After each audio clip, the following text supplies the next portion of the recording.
मृतक पत्रकार की हत्या की जांच सीबीआई से कराने की मांग। सीतापुर में 8 मार्च को पत्रकार राघवेंद्र वाजपेयी की दिन दहाड़े गोली मारकर हत्या कर दी गई, जिसके बाद 34वें दिन पुलिस द्वारा हत्याकांड का खुलासा कर दिया गया। मगर ये खुलासा पत्रकार परिवार एवं आम जनमानस के गले नहीं उतरा, जिसको लेकर एब्जा एसोसिएशन के चेयरमैन सहित कई संगठन कलेक्ट्रेट में धरना स्थल पर धरना करने बैठे। जब उनसे बात की गई तो उन्होंने बताया कि पुलिस प्रशासन एवं जिला प्रशासन की इस हत्याकांड में पूरी तरह से मिलीभगत है। हमारी मांग है कि पत्रकार राघवेंद्र वाजपेयी की हत्याकांड की जांच सीबीआई द्वारा कराई जाए। परिवार को सरकार की तरफ से 50 लाख रुपए का मुआवजा दिया जाए। वहीं राघवेंद्र वाजपेयी की पत्नी को उसकी शिक्षा अनुसार सरकारी नौकरी दी जाए, साथ ही उनके बच्चों की आगे की शिक्षा व्यवस्था भी कराई जाए। वाजपेयी की हत्या की गई, इस मामले को लेकर के आज आप लोग धरने बैठे हैं, सीबीआई की मांग कर रहे हैं। आखिर वजह क्या है कि इतना एक तो लंबा अरसा गुजर गया, उसके बाद खुलासा किया गया, खुलासे की गुत्थी परिवार के हलक के नीचे उतर रही है, क्या कहेंगे? देखिए, हमने राघवेंद्र वाजपेयी की हत्या कांड पे काफ़ी अध्ययन किया है। घटना कैसे हुई ये तो अभी सब खुलासा हम करते जाएंगे, लेकिन सबसे पहली बात यह है कि जब कोई घटना हो जाती है तो प्रशासन का क्या कदम है इसको देखना एक ज़रूरी हो जाता है। हमने देखा कि जो घटना हुई है उसमें राघवेंद्र वाजपेयी चूँकि दैनिक जागरण के पत्रकार थे, दैनिक जागरण का अखबार पर डे खबरें छापता है और वाजपेयी जी हमारे वो भ्रष्टाचार पर पैनी नज़र रखते थे। तो भ्रष्टाचार की जब खबरें छपती थी तो जिनसे रिलेशन उन खबरों का होता था वो लोग किसी भी तरह से उनको मैनेज करना चाहते थे। वो बंदा जिगर वाला था, मैनेज नहीं हुआ, दबंगई से अपना खबर छापता रहा। तो साजिशन अपने सीतापुर जिला प्रशासन की साजिशन ये हत्याकांड कराया गया। शुरुआत में प्रशासन जो पुलिस प्रशासन है उसकी जांच की सुई सही दिशा में चली। बस 24 घंटे चलने के बाद शासन प्रशासन के बड़े लोग जो उस भ्रष्टाचार में संलिप्त थे उसको बचाने में लग गए। फिर होता क्या है कि वैसे वो हफ्ते भर के अंदर जांच क्लियर हो जाती, किंतु बचाने में जो तरीका अपनाया गया उसमें खुलासा करने में महीनों लग गए।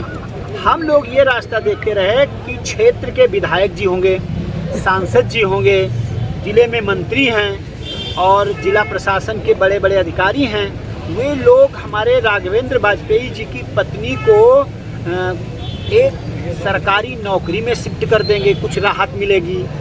उसके बाद फौरी तौर पर कुछ आर्थिक सहायता दिलवा देंगे शासकीय, तब कुछ राहत मिल जाएगी। उसके बाद में ये प्रयास किया गया कि हो सकता है कि ये सब चीज़ इसलिए नहीं कराई गई क्योंकि जो जिला प्रशासन के उच्च अधिकारी लोग थे उनका कहीं ना कहीं इसमें बैड रोल था। हत्या के बाद 3 ट्रैक पर गाड़ी चली। जी हाँ, जी हाँ, पुलिस की। एक तो लड़की का मामला दिखाया गया, औरतों का मामला दिखाया गया, दूसरा एंगल आया वहाँ पर धान खरीद का, तीसरा एंगल आ गया बाबा का, क्या कहेंगे? देखिए, चूँकि ये जिला प्रशासन पुलिस प्रशासन पत्रकारों के प्रति साजिशन रवैया अपनाता है, वो ये प्रयास करता है किसी न किसी तरह से मीडिया कर्मी दबाव में रहें और दबाव में वो जैसा बताएं, जैसा प्रशासन चाहे वैसी खबरें निकालें। चूँकि राघवेंद्र जिगर वाला था तो उसने शासन प्रशासन के हिसाब से चलने को स्वीकारा नहीं। अंततः जब कोई चारा नहीं निकला तो शासन प्रशासन की संलिप्तता से मिली भगत से राघवेंद्र की हत्या कराई गई। उसके बाद में जब ये देखा गया कि जो प्रशासन था वो हवा की रुख भांपता रहा कि क्या बवाल होगा, क्या नहीं होगा, क्या बवाल होगा। जब हम लोगों ने ये रास्ता देखी कि कुछ भला हो जाए परिवार का, कुछ जांच अच्छी हो जाए, खुलासा होगा तो ओरिजिनल लोग निकल कर आएंगे कैसे कैसे। जब ये सब नहीं हुआ, हमने देखा कई दिशा में जांच भ्रमित हो रही है। अंततः जब खुलासा हुआ तो जनमानस तक, पत्नी को तो नागवार गुजरा ही, परिवार को नागवार गुजरा ही, हम पत्रकार वर्ग को नागवार गुजरा ही, जनता को भी ये गले नहीं उतरा कि ये कैसे हो सकता है कि मतलब इस घटना के चक्कर में कोई मरवा देगा। शुरुआत में वो जो सुई निकली थी, प्रचार भी हुआ, अखबारों में भी आया, खबरों में भी चला, वो बिल्कुल गोल हो गया। तो इससे ये पता चलता है कि कहीं ना कहीं सीतापुर पुलिस प्रशासन की मिली भगत है और इस मिली भगत के चक्कर में हम सीबीआई जांच करवाना चाहते हैं। जब सीबीआई जांच होगी तो दूध का दूध और पानी का पानी होगा। चूंकि इसमें समय लगेगा, तब तक हमारे राघवेंद्र वाजपेयी की तो हत्या हुई ही है। परिवार की भी हत्या भूखों में ना हो जाए, उसकी पढ़ाई लिखाई बच्चों की बर्बाद ना हो जाए, वो घुट घुट के ना मर जाए।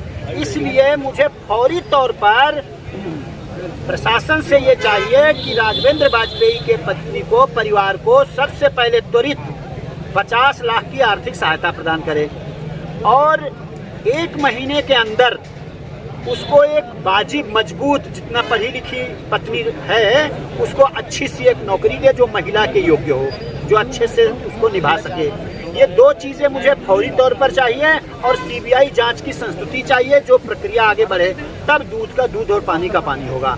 अगर हमारे जिले के पत्रकार साथियों ने ये साथ देकर, दम लगा के, मेहनत करके, कोशिश करके अगर ये नहीं हो पाया, तो आप ये मानो कि सीतापुर जिला प्रशासन की मंशा सफल होती नजर आएगी। पत्रकार साथी दबाव में महसूस करेगा, डरा महसूस करेगा, वो बस केवल नाली खड़ंजा छापेगा, फिर वो भ्रष्टाचार उजागर नहीं कर पाएगा। तो हम सबसे पहले अपने पत्रकार जगत से ये उम्मीद करते हैं, ये निवेदन करते हैं कि अब हम साथ में आ गए हैं। हमने खुलासा होने तक केवल ज्ञापन के माध्यम से संदेश दिलवाया कि अगर कुछ गड़बड़ हुआ तो हम आएंगे जरूर, और हम आ गए हैं। अब कोई पत्रकार साथी डरे नहीं, घबराए नहीं, दूध का दूध और पानी का पानी लिखे, इसके लिए हम डट गए हैं। जब तक सीबीआई जांच राघवेंद्र हत्याकांड की हम नहीं करवा लेंगे, तरह तरह से एन केन प्रकारेण हम ईंट से ईंट बजा देंगे, लेकिन सीबीआई जांच करवाकर दूध का दूध, पानी का पानी करवाकर ही मानेंगे। सबसे सस्ती, सबसे अच्छी और सबसे किफायती मोबाइल एसेसरीज पाने के लिए पहुँचे हर्षित टेलीकॉम। यहाँ आपको मिलेगी दिल्ली जैसे सस्ते दामों पर मोबाइल एसेसरीज। इसके अलावा सस्ते फोल्डर के साथ साथ हर प्रकार की रिपेयरिंग भी उपलब्ध होगी, चाहे वह पानी में गिरा हुआ हो या गिरकर टूट गया हो। फोल्डर की कीमत की शुरुआत मात्र 600 रुपए से है। केवल 30 मिनट में अपने फोन के टूटे हुए फोल्डर को रिपेयर करवाएं, वो भी उच्च क्वालिटी के साथ। 20 रुपए में V8, 30 रुपए में टाइप C, 40 रुपए में fast charging type C cable और 100 रुपए में चार्जर अपने साथ ले जाएं। मोबाइल एसेसरीज के हैंड टू हैंड रिप्लेसमेंट भी पाएं। जय खरीदारी करने पर मिलेगा आपको गिफ्ट, डीलर और डिस्ट्रीब्यूटर बनने के लिए तुरंत संपर्क करें। हमारा मोबाइल नंबर है 9837678207। हर्षित टेलीकॉम, महाराजा कॉम्प्लेक्स के सामने वाली गली, टी पॉइंट पर, दिल्ली वाली बाउंड्री, सामुदायिक चिकित्सालय के सामने, मंडी चौराहा, महेंद्र नगर, मथुरा।